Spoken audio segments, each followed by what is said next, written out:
They hate Hezbollah because Hezbollah is treating them like equals.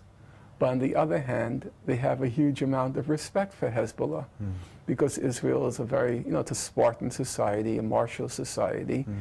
And Hezbollah has displayed tremendous military prowess. So they can't help but respect them at the same time that they hate them. And that's a problem for Israel.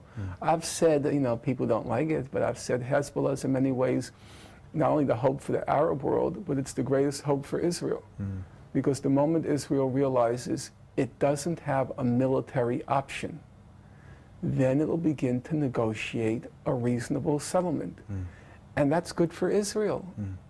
If it can get a reasonable settlement, and as you put it, extricate itself from this grave that they're digging. So I think Hezbollah is good for Israel. It has to stop thinking that for every problem that arises, all it has to do is come in with its artillery and its planes and just blow everything away. That's Israel. For the past 60 years, Israeli strategy can be summarized in one sentence, which they always use. It's not my idea. The Arabs only understand the language of force. That's the way you deal with Arabs. Whenever they get out of line, you take out the big club and you break it over their head. Fortunately now, with Hezbollah, they're seeing, well, maybe it's not working. They'll try again. I pity the poor Lebanese because they're going to go in a third time to try to knock them out, the Hezbollah. You can see that happening. Oh, it's inevitable because the Israeli attitude now is we're down, but we're not out. Give us another crack at it. So they think they can still break them. If Hezbollah manages to prevail yet again, I think you'll probably begin to see cracks in the Israeli ruling elite, and some of them will begin to think, well, you know what, maybe this strategy is not working. The only other time it happened, incidentally, was with Sadat. You have to remember, after the '67 war, Israelis were very self-confident, and they kept saying their assumption was Arabs don't understand the art of war. They don't know how to wage war. And you may know, or you don't know, because perhaps you're too young, but if you look at the record, they used to call the Arabs monkeys. That was their nickname for the Arabs between '67 and '73. Well, then comes along the October '73 war, and the Arabs conducted themselves quite impressively. It was totally unexpected to the Israelis. And then the Israelis began to panic that the balance was going to start shifting. And so their calculus was, it was famously put by Moshe Dayan. He says, if you remove one wheel from a car, it can no longer move. And so if you remove Egypt from the Arab front, there's no longer any military threat to Israel. So once they saw there was no longer a military option with Egypt, they negotiated a settlement, a reasonable settlement. At least it was a full withdrawal. And it's the same thing now. One hopes they're going to reach that conclusion with Lebanon.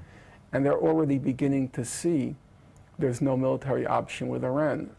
And each time they discover no military option, then they start to negotiate reasonable settlements.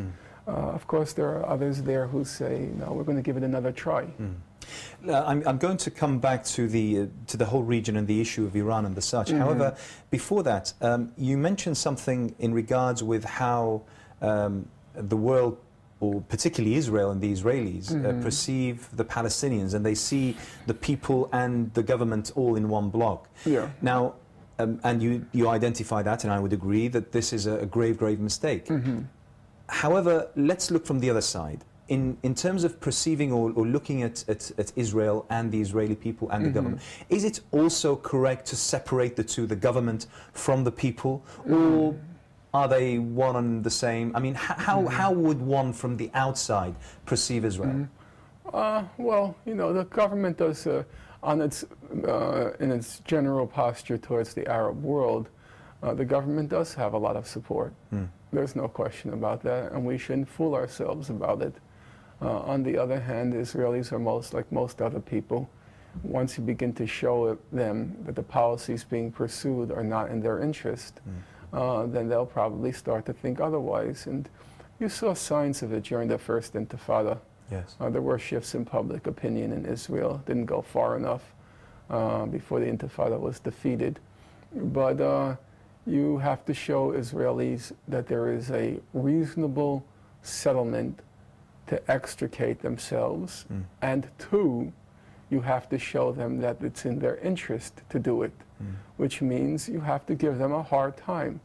I don't think personally, I'm not going to, I don't think you need to advocate violence.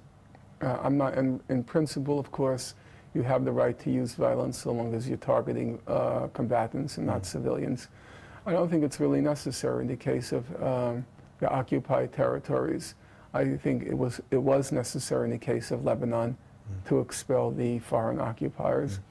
In the case of the occupied territories, I think there are other options.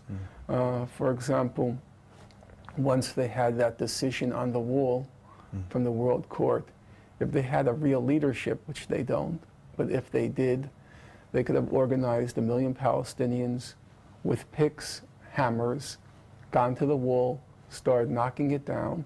Of course, Israel's going to start killing them. I know that. I'm not foolish.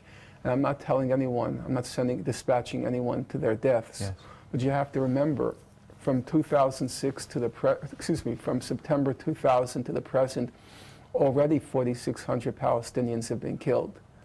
I say if you're willing to, you have more courage than me, and you're willing to give your life, at least do it for a strategy that can win. And I think Israel would have been placed in an impossible situation. It's going to start killing these people, and these people are going to say, but wait, we're just implementing the World Court decision.